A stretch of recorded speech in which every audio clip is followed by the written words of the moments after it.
Sanibonani guys, igama Nqobile niphathela masibela enimba ngomhla 21 April. UNonceba-ke guys uqhubekile-ke nokuthi-ke akhuluma amazwi abuhlungu kuyise. Baba wakhe umtshelile ukuthi mntanami, yazi amazwi akho ayahlaba enhlizweni yami. Wathi uNonceba, kungcono kuwena tata ngoba ayahlaba kancinci kangakanani kum noSigqibo.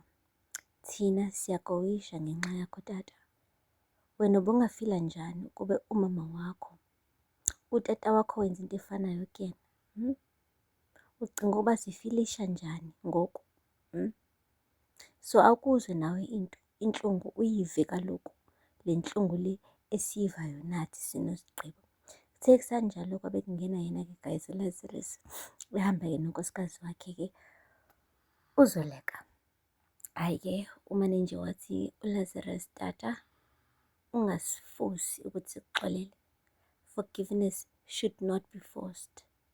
You need to wait until nathi sihilishe before you even ask for forgiveness like thina. Hayi nangampela-ke guys, wabona-ke ubaba kaLazarus ukuthi no man, akathi ukuhlehla kancane because iy'ngane zakhe zisathukuthele zisagana unwabo.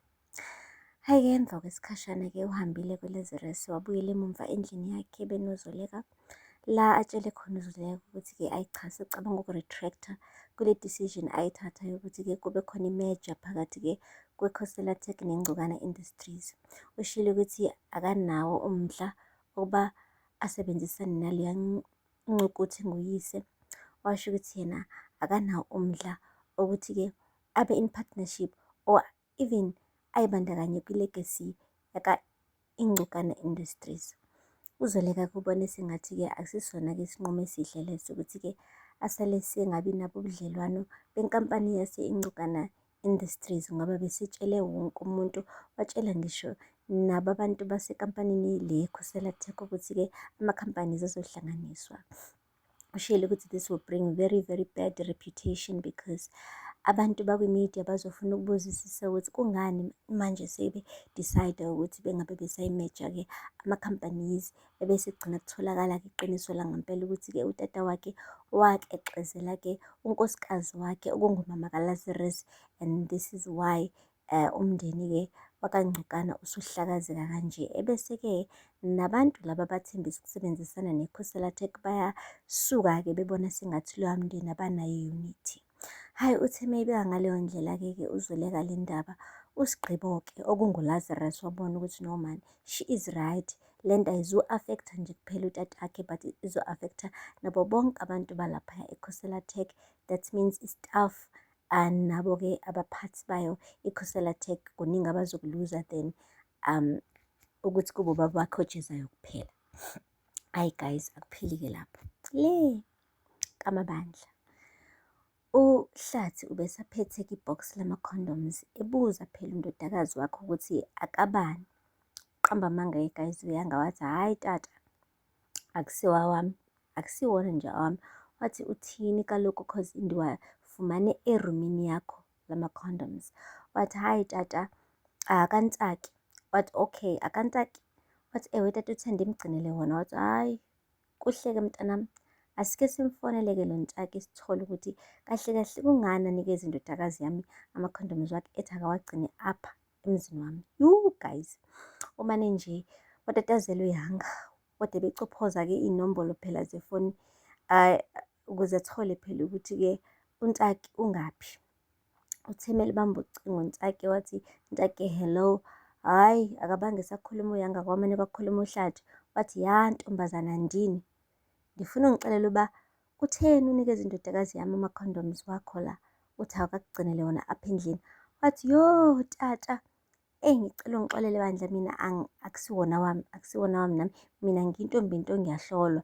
Lawo ma-condoms ngawanikeza uyanga ukuthi-ke uma-ke sebevakashelana Somila bekwazi ukuthi-ke bavikeleke. Guys, akabange saligwinya lelo gama-ke uNtsaki. Umane ufoni wayicima ifoni, uHlathi wathi ya yanga, uzwile-ke ukuthi utheni uNtsaki. So awakho vele. Wathi tata ndiyacela andivaze ndiwasebenzise. Hhayi uHlathi akabange sakhuluma, akabange sabuza elangeni. umane nje waqaqa ibhande same time esinqeni sakhe guys. Hey, wayibhombisha ingane yezwa. Wayithi wep wep wep wep. Lapho uThumeka ungena ingathi uyandiza guys phakathi kwabo bobawu-2 ezama ukuhlukanisa uHlathi phela kwindodakazi yakhe ebona ukuthi uzoyiqeda nyanga isibhaxu ayibulale. Wathi hayi yima ha kwanele ngoku. Hey, akhala ingane yabomvu same time ikhaliswa ukuthi phela ithole nje isibhaxu esincane nje sebhande. Hhayi bengingathi impela hey bekade ishawa ngembokodo the way ekhale ngakhona. Waduduza-ke guys-ke uThumeka waduduza wathi uHlathi ya iyona kanye-ke lento ezokona umntwana. Sonke isikhathi lo mntwana mina ngimbuyisele endleleni wena uyamtotosa umenze sengathi-ke uyiqanda. Yingakho nje ndifuna ukuhlukanisa mina nawe futhi ngifisa ngathi le divorce ingaba namhlanje cause wena awunawo umthetho okuqondisa umntwana lekhaya. Ndiyakha wena uyapidliza wena. Wathi kodwa nawe Hlathi usungaze umshaye kangaka kuzomele simthathe lo mntwana simyise noma ekagqirha noma simnikeze ama-ice. Wathi chini kaloku andivaze ndimbethe kakhulu lo mntana ndimthe nje kancinci wena usucinga ukuba kumele aye esibhedlela. Yeyi njengoba nditsho ndifisa sengathi le divorce yami nawe inamhlanje ingoku. Ayibo guys. Hayi kuthe kuhamba isikhathi-ke yena-ke uHlathi benoThumeka bathi ukukhuluma futhi-ke bazama ukuthi babuyisane babonisane bebone ukuthi okay yiphi indlela abangaqhamuka nayo ukuthi bakhulise kahle uyanga without showing a bad side of not understanding le stage lesakusona ngoba phela vele at the end of the day she's a teenager, she's growing, she's trying to find herself. So ama-decisions-ke amabi uzowenza especially if they are driven by bad influence and peer pressure esikoleni yonke lento le. Anyway guys, bathe besabonisana kanti hhayi ugirl usehambe phambili wabona nje ukuthi no into efanele uHlathi ukuthi angene ejele. Ugirl ungqongqozile-ke sekuntambama bathi mebevula iminyango abazali baficana liphoyisa limphambi komnyango. Okay guys, hhayi-ke ubhuti womthetho-ke umbuzile ukuthi ngabe ikamabandla la. Wathi uHlathi ewe kaloku singakunceda ngani mnumzane. Wathi hhayi ndize apha cause andithunyiwe uba ngizobika indaba ye-child abuse. Child abuse. Wathi hayi cha ngicinga ukuba ulahlekile mnumzane. Kwathi cha andilahlekanga ndiyazi kaloku ukuthi-ke kunomuntu ovula icala.